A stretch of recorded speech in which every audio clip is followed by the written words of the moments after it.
تموم آرزوهام، مهربونیات قشنگه، چشای پر از نیازت، بوسه های دل تنگه. اگر عشق تو همینه، اگه درد تو چنینه، منم اون عاشق خسته که توی ساحل نشسته.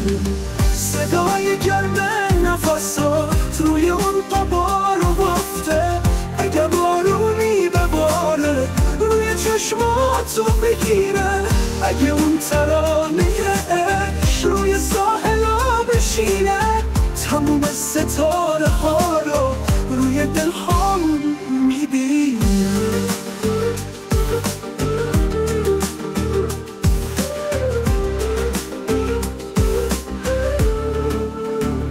نور شمع عاشقونه روی تاریکی رو دیده، اون شبای بی کسی رو پای درد ما ندیده. عاشق ترانه هاتم که تو اون غبار مستی، میان و میرن پریشون توی جاده های هستی. صدای گرم نفسات روی اون غبار رو بافته، اگه بارونی بباره روی چشماتو بگیره، اگه اون ترانه عشق روی ساحلا بشینه، تموم ستاره ها رو روی دل ها میبینه.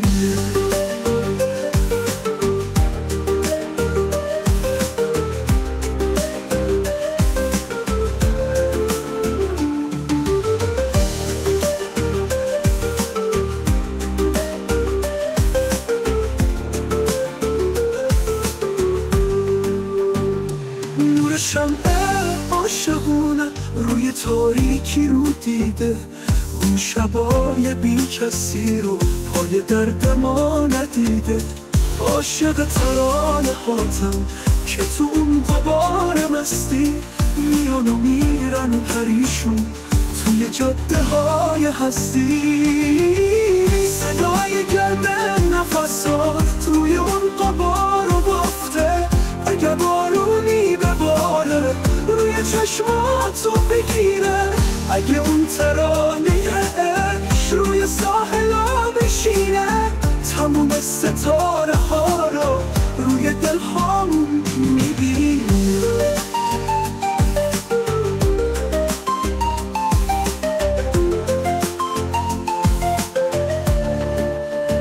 صدای بلند بارون میون پنجره هامون میزه رو تن خسته، میشور درد دلامون.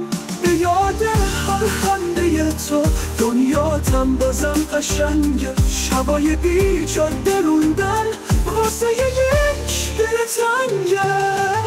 صدای گرم نفسات روی اون قبار رو بافته، اگه بارونی بباره روی چشماتو بگیره، اگه اون ترانه عشق روی ساحلا بشینه، تموم ستاره ها رو روی دل ها میبینه.